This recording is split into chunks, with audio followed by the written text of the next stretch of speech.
예수님의 비유 중에 선한 사마리아인의 비유만큼 유명한 예수님의 비유는 없는 것 같습니다. 언제 들어도 우리에게 교훈과 감동을 주는 따뜻한 예수님의 비유입니다. 그런데 우리가 말씀을 읽을 때 주의해야 할 것이 있습니다. 말씀에 대한 선입견입니다.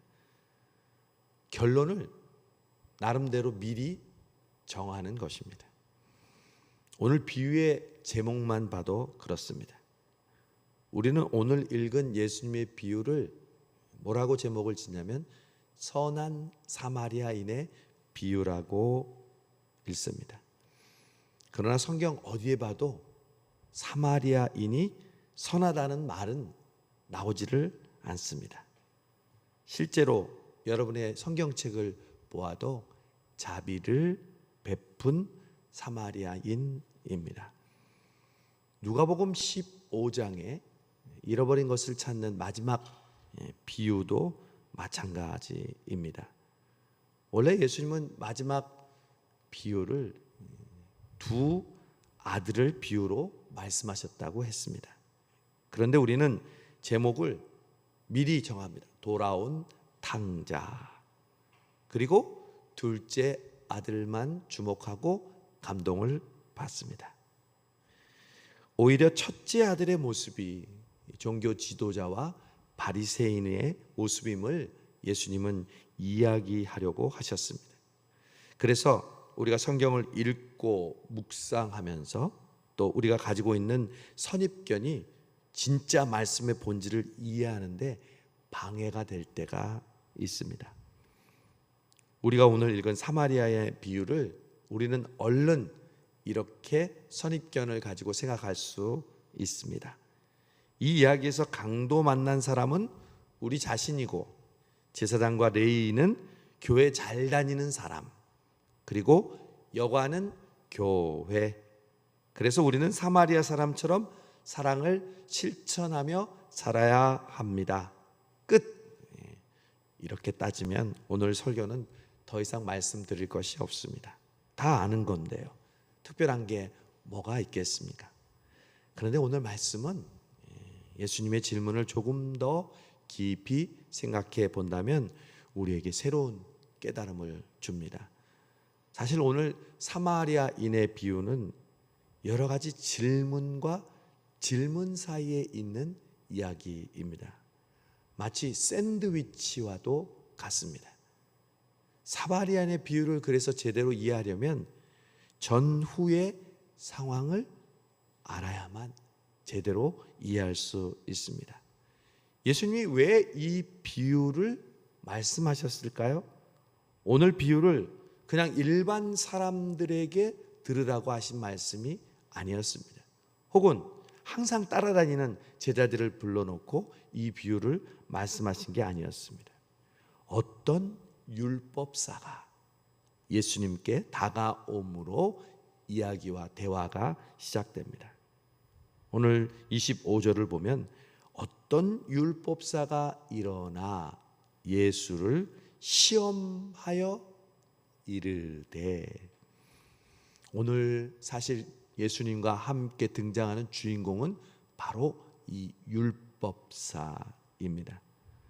물론 예수님이 늘 주인공이지만 예수님을 예수님답게 만드는 주인공이 항상 복음서에 등장합니다. 그 인물이 바로 율법사입니다.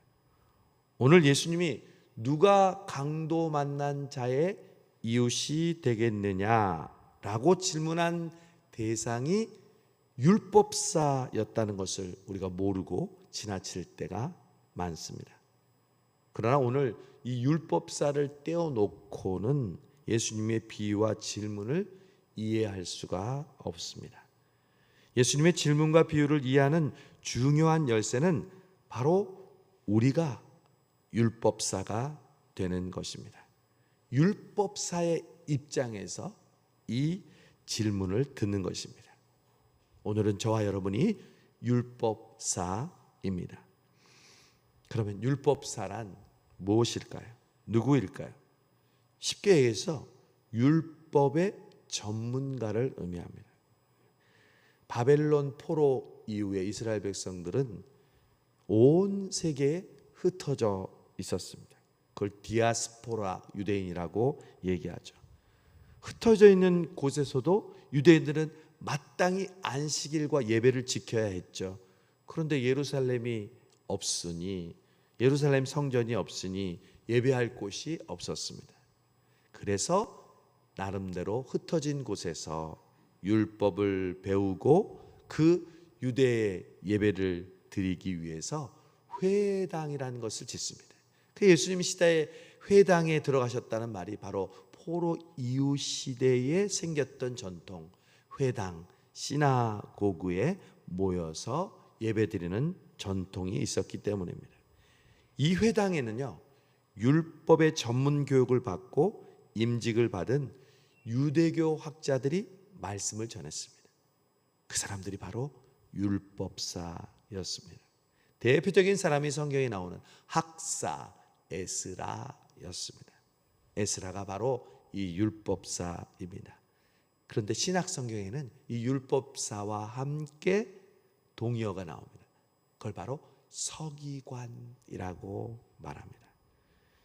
이 율법사는 바로 서기관의 역할을 했는데 이들은 대부분 바리새인들이었습니다.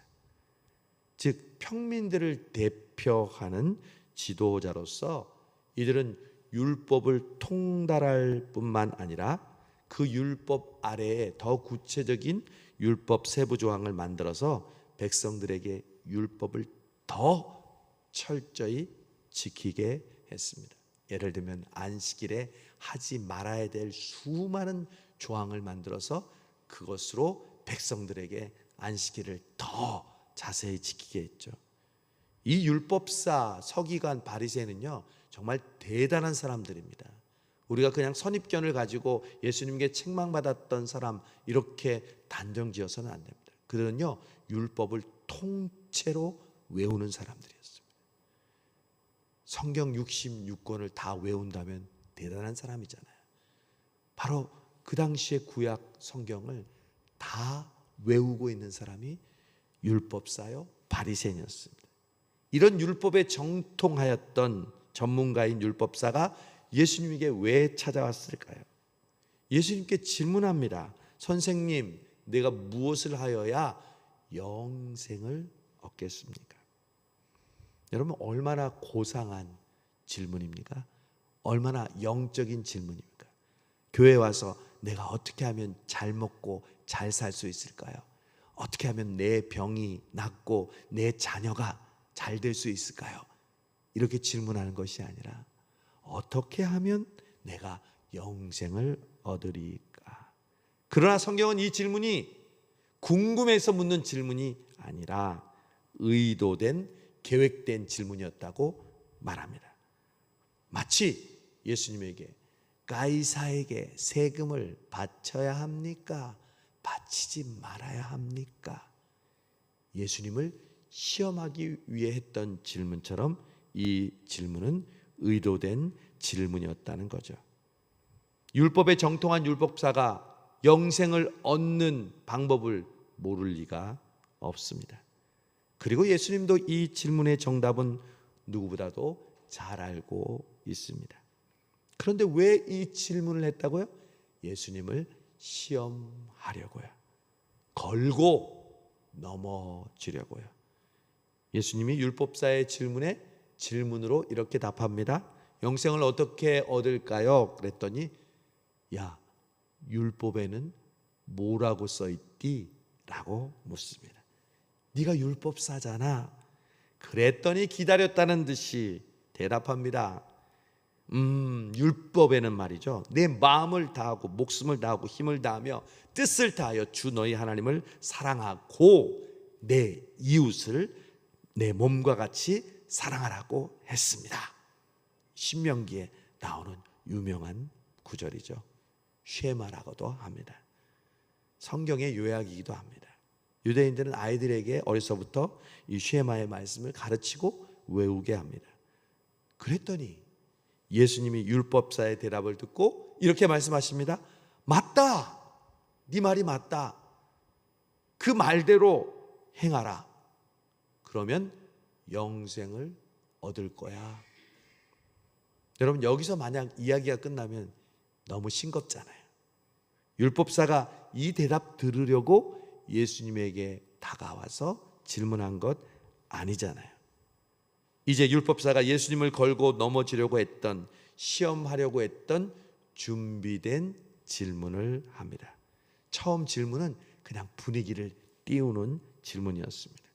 율법사는 예수님을 시험하기 위해 본격적인 질문을 합니다. 그래요? 그러면 내 이웃이 누구입니까? 누가는 이러한 율법사의 질문에 앞서 이렇게 설명합니다. 자기를 옳게 보이려고. 예수님에게 처음 질문했을 때는 예수님을 시험하려고, 그리고 이제는 자기를 옳게 보이려고. 우리가 신앙생활 하면서도 남들 모르게, 나도 모르게 우리가 행하는 모습이 바로 이런 것입니다. 내가 옳게 보이려고. 내가 옳아. 내 말과 내 행동과 내 생각이 옳아. 다른 사람보다 자신의 판단과 생각이 옳다는 거예요.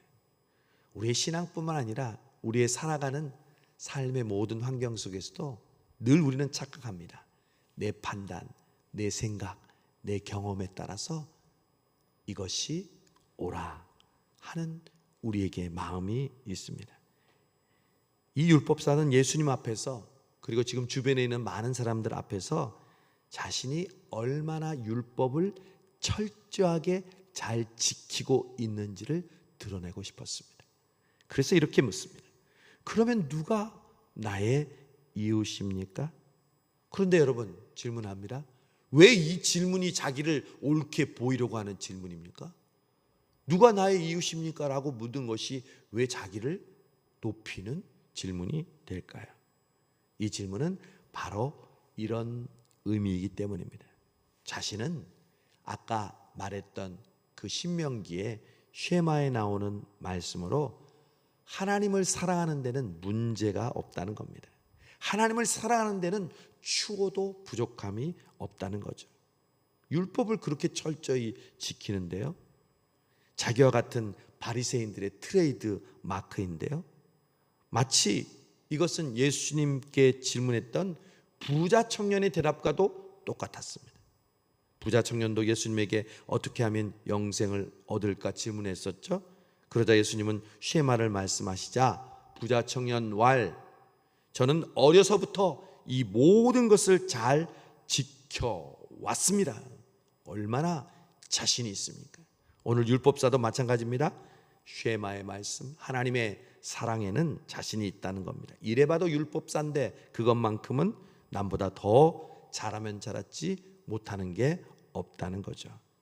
그런데 이웃사랑을 적용하는 부분에 있어서는 더 잘하고 싶어요. 구체적으로 그 대상이 누군지, 어디까지인지, 사랑해야 하는지 저에게 좀 가르쳐 주세요. 참 얄미운 질문이 아닐 수 없습니다. 나 이거 너무 잘하는데 이거는 조금 더 잘하고 싶은데 어떻게 하면 잘할 수 있을까? 자기 자신을 낮추는 것 같은데 실제로는 자기가 이렇게 잘하고 있다는 것을 높이는 질문입니다. 여러분, 유대인들에게 하나님 사랑만큼 지금도 마찬가지입니다. 이웃 사랑에 대한 중요한 개념은 없습니다. 우리는 유대인들이 하나님 사랑에만 집중하고 있다고 생각하지만 이웃 사랑에 대한 개념도 너무너무 중요합니다. 여러분, 사도행전에 보면 베드로와 요한이 성전 미문에 있는 안전뱅이에게 구걸을 요청하는 안전뱅이를 일으키잖아요. 여러분, 성전에는요, 예배를 드리러 오는 사람뿐만 아니라 그 성전 입구에는 수많은 병자들과 그리고 장애인들, 그리고 구걸하는 사람들로 가득 찼습니다. 왜? 하나님 사랑과 함께 이웃 사랑을 실천하는 것이 신앙의 근본이기 때문에 예배 드리고 나오면 그 이웃 사랑을 실천한 대상을 바로 앞에서 만나니까 그걸 실천할 수 있기 때문에 서로 윈윈이 되는 거죠. 여러분, 지금도 유대인들은요, 구제를 얼마나 잘하는지 모릅니다. 영어로는 미국에서는 도네이션이라고 하는데요, 지금도 시장에 있는 사람들은요, 안식일이 되기 전에 문을 닫을 때 팔지 못했던 물건들을요, 저장하지 않고 가난한 사람들과 이방인들을 위해서 내어놓습니다. 그게 장사하는 사람의, 유대인들의 전통입니다. 바로 찌다카라고 적힌 구제함에 자신의 물건들을 내놓고 가져가게 하는 것이죠. 예수님 당시에도 마찬가지였어요. 성전 주변에는 항상 구제의 대상이 있었습니다. 그래서 유대인들은 성전에 예배드리러 오면서 그들에게 구제를 베푸는 것을 이웃 사랑의 실천으로 생각했습니다. 그런데 예수님이 내 이웃이 누구냐는 질문에 대답하는 대신에 뜬금없이 바로 오늘 우리가 들은 사마리아인의 이야기를 하시는 겁니다. 예루살렘에서 여리고로 내려가던 사람이 있었습니다. 근데 강도를 만났습니다. 예루살렘은 해발 약 800m의 고지대고 여리고는 해발 300m에 있는 도시였습니다. 근데 그 길은 워낙 험악한 산악지대로 유명했습니다. 명절이 되면 얼마나 많은 사람들이 예배를 드리러 예루살렘으로 800m에 해당하는 고지대로 올라갔겠어요? 갈 때 그냥 가나요? 일주일 머물 노잣돈과 성전세와 재물을 가지고 올라가잖아요. 그러니 강도가 매복해 있다가 그 사람들을 이제 때리고 그리고 가지고 있던 그 돈들을 빼앗는 것이죠. 빼앗길 뿐만 아니라 폭력도 당했겠죠. 상처를 싸매어 주었다는 걸 보면 알 수 있습니다. 그리고 버려졌습니다. 누군가 돌보지 않으면 죽을 수밖에 없는 상태에 있는 것이죠. 그런데 마침 그 길을 예루살렘에 올라가는 사람들이 많았으니까 제사장이 있었습니다. 예수님이 질문했던 율법사는 제사장이란 단어가 나오니까 귀가 번쩍 뜨입니다. 왜냐하면 자신의 최대 라이벌이었거든요. 이 율법사들은 평민들을 대표하는 사람들이었고 지도자였고, 이 제사장은 귀족들, 로마의 권력들과 결탁한 경제적인 그러한 이득을 취하는 지도자였기 때문입니다. 소위 종교 귀족 계층을 대표하고 있는 제사장들은 바리새인들, 율법사가 보면 원수와도 같았습니다. 로마 제국과 결탁하고 성직을 매매하고 율법을 준수하지 않는 파렴치한이었어요. 그래서 평소에 바리새인들은 대제사장들과 눈도 마주치지 않았습니다. 그런 제사장이 그 불쌍한 사람을 그냥 지나쳤다라는 이야기를 들었을 때 이 율법사는 얼마나 통쾌했을까요? 분명 회심의 미소를 지었을 겁니다. 그러면 그렇지, 그놈들이. 다음으로 등장하는 사람은 레위인이었습니다. 레위인은 제사장보다는 덜하지만 역시 성전에서 일하는 귀족계층과 함께 결탁한 사람들이었습니다. 종교적인 의무와 책임을 가지면서 특권을 가지고 그 부를 누렸습니다. 율법사가 보기에는 제사장이나 레위인이나 그놈이었습니다. 한 통속이니까요. 그런데 그 레위인도 그냥 지나쳤다는 겁니다. 얼마나 율법사는 연달아 속이 시원했을까요? 이제 마지막 세 번째 남은 사람이 등장할 차례입니다. 이제 세 번째는 누가 봐도 율법사 바리새인 차례입니다. 율법사는 분명 자신과 같은 바리새인이라고 상상했을 겁니다. 그 당시에는 종교 대표 지도자가 제사장과 레위인과 바리새인이었으니까요. 당연히 이제 마지막으로 두 사람과는 달리 불쌍한 여인격을 도와주는 바리새인의 스토리가 나올 차례였습니다. 그러면 예수님이 마지막으로 한 바리새인이 등장했는데 그 사람이 이 강도 만난 사람을 치료해 주었다. 얼마나 멋있습니까? 이게 바로 율법사가 예수님께 질문하러 온 목적이었으니까요. 마침내 그 목적까지 예수님을 통해서 달성하게 되는 거니까요. 왜? 자기를 옳게 보이고 싶었으니까요. 근데 예수님의 기막힌 반전이 일어납니다. 드라마나 영화에서 보는 반전은 저리 가랍니다. 율법사에게 이런 반전은 꿈에도 생각하지 못한 반전입니다. 마지막 주인공은 바리새인이 아니었습니다. 그러면 평범한 이스라엘 유대인 백성일까요? 그것도 아니었습니다. 바로 상종할 가치도 없는, 언급할 필요도 없는 사마리아인이었기 때문입니다. 등장하는 뿐만 아니라 그가 이 이야기의 주인공이 됩니다. 사마리아인은 유대인들에게 이방인보다 더 나쁜 존재였습니다.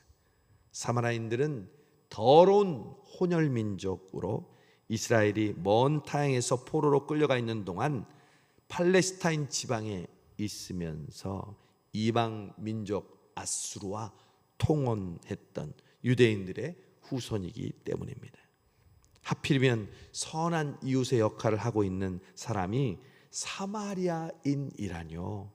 정말 생각지도 못했던 존재였고 저절로 미간이 찡그려지는 그런 존재였습니다. 율법사는 매우 불쾌했죠. 그리고 혼란스러웠죠. 나는 이 세 사람 중에 도대체 어디에 속하는 거야? 나는 어디 갔어? 그런데 그렇게 찜찜하게 예수님의 말씀을 듣고 혼란스러워하는 율법사에게 예수님이 훅 질문을 던지십니다. 이 세 사람 중에 누가 강도 만난 자의 이웃이냐? 그 말은 갑자기 네가 강도 만난 자라고 치자. 그러면 이 세 사람 중에 누가 너에게 진정한 자비를 베푼 이웃이냐는 거죠. 갑자기 율법사가 돕는 자의 위치가 아니라 피해자가 되어버렸습니다. 네가 강도 만난 자의 입장이 되어보라는 것입니다. 역지사지, 우리말로 하면 처지를 바꿔놓고 생각해 보라는 거죠. 네가 강도 만났다면 누가 강도 만난 너의 이웃이라고 너는 생각하느냐? 그거야 뻔하죠. 사마리아인이잖아요. 마지막. 그러나 율법사의 입에서는 차마 사마리아인이라는 단어를 꺼낼 수가 없습니다. 그러면 자기가 원수처럼 여기는 그 존재인 사마리아인을 스스로 인정하고 높여주는데요. 그래서 고민 끝에 여러분 마지막에 뭐라고 얘기하는지 아세요? 자비를 베푼 자입니다. 그 마지막 사마리아인이라는 단어를 차마 말 못해서 자비를 베푼 자입니다. 예수님은 이웃을 어떻게 사랑하면 되겠습니까? 누가 우리의 사랑할 이웃이 될까요? 저는 지금 잘하고 있는데 더 도와야 될 사람이 있다면 저에게 얘기를 해 주십시오 라고 묻는 사마리아인에게 혹은 우리에게 이렇게 말씀하십니다. 가서 너도 이와 같이 하라. 여러분, 저는 예수님이 왜 인간의 모습을 입고 이 땅에 오셨는지 다시 한번 생각해 봅니다. 여러분, 우리를 구원하시는 많은 방법 중에 굳이 예수님이 인간으로 오실 필요가 있었을까요? 모순과 죄로 가득 찬 인간의 몸을 입지 않고도 예수님은 우리를 구원하실 수 있는 방법이 분명히 있었습니다. 그러나 그분이 인간의 몸을 입고 이 땅에 오신 이유는 오직 한 가지, 우리의 연약함을 친히 경험하기 위함이셨습니다. 33년 동안 인간의 몸을 입고 사신 예수님께서 어찌 인간이 느끼는 모든 감정, 모든 고통, 모든 연약함을 모르시겠습니까?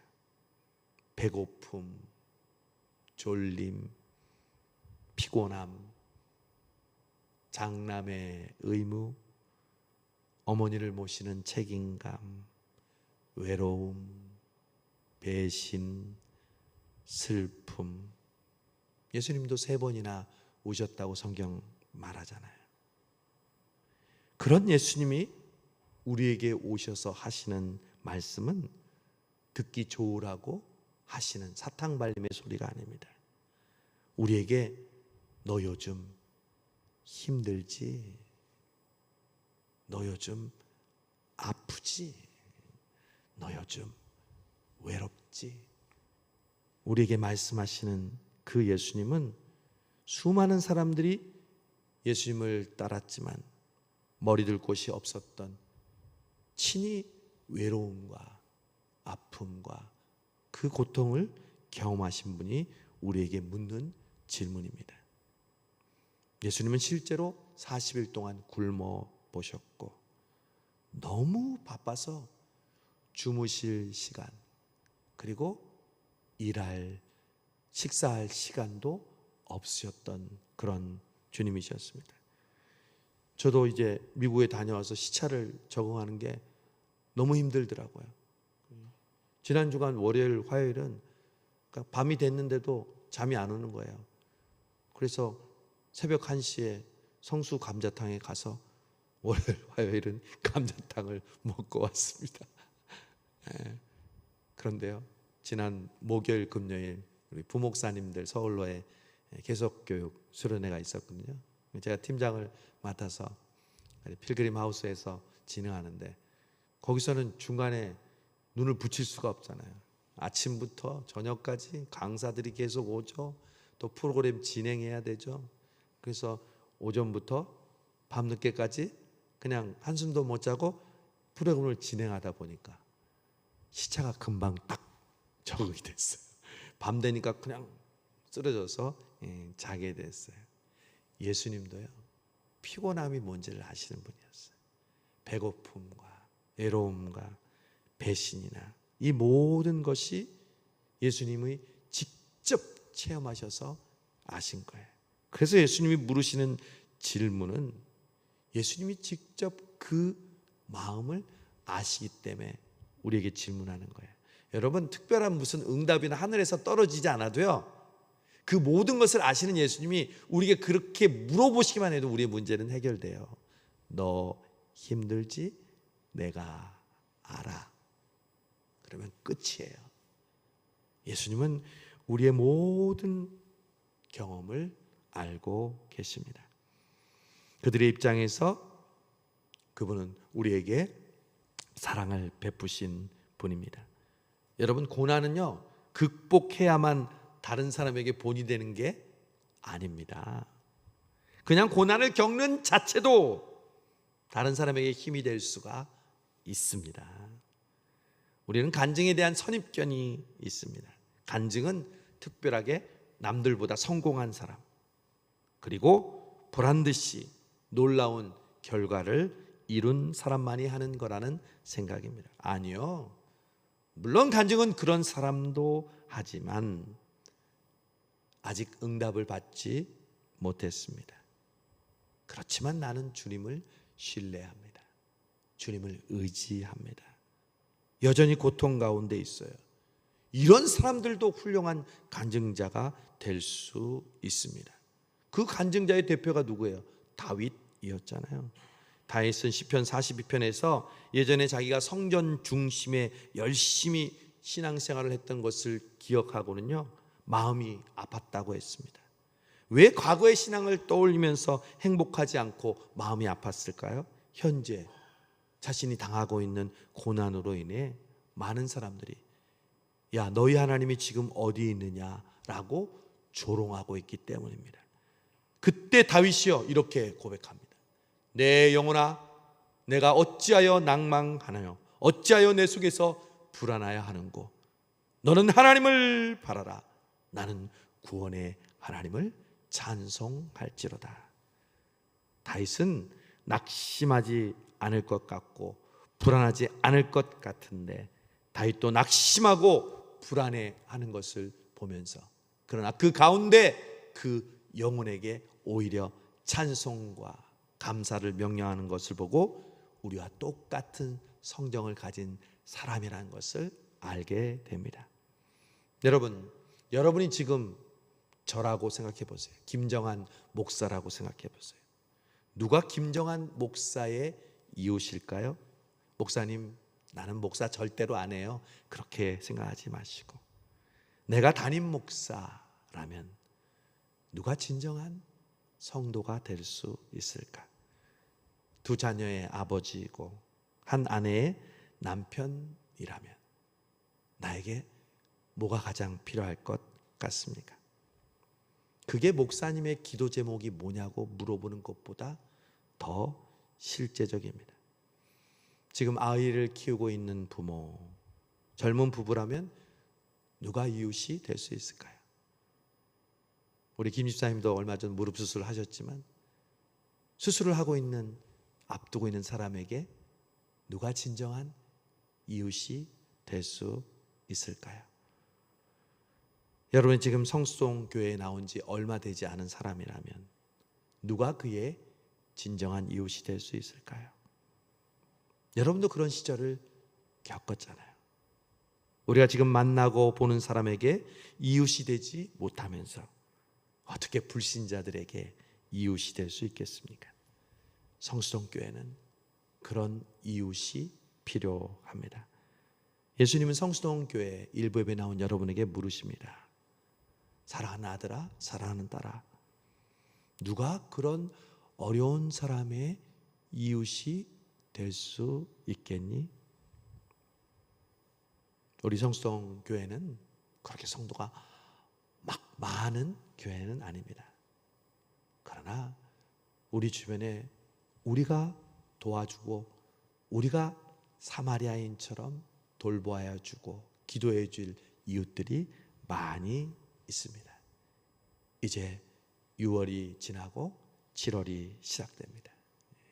7월은 우리의 신앙이 더욱더 누가 나의 이웃이 되겠느냐라는 주님의 말씀에 이웃을 더 생각하고 우리의 자녀들과 우리의 청소년들과 청년들을 생각하면서 그들의 신앙이 더욱더 하나님께서 기뻐하시는 예수님을 인격적으로 만나는 그 수련의 시간이 되기 위해서 우리가 전폭적으로 지원하고 중보해야 할 여름이기도 합니다. 이번 주 화요일은 특별 새벽 기도가 시작됩니다. 여러분, 새로운 7월을 맞이하면서 오늘 예수님이 질문하셨던 그 질문을 늘 생각하시고 우리도 우리 주변에 어렵고 힘든 사람들에게 진정한 이웃이 되는 저와 여러분 되시기를 주님의 이름으로 축복합니다. 좋으신 하나님, 우리도 이 율법사처럼 보이게 보이지 않게 스스로 옳게 보이려고 주님 앞에 나왔던 존재였음을 고백합니다. 그러나 우리를 오늘도 이 말씀으로 깨우쳐 주시고 우리로 진정한 이웃이 되라고 말씀하시는 주의 음성을 듣게 하시니 감사합니다.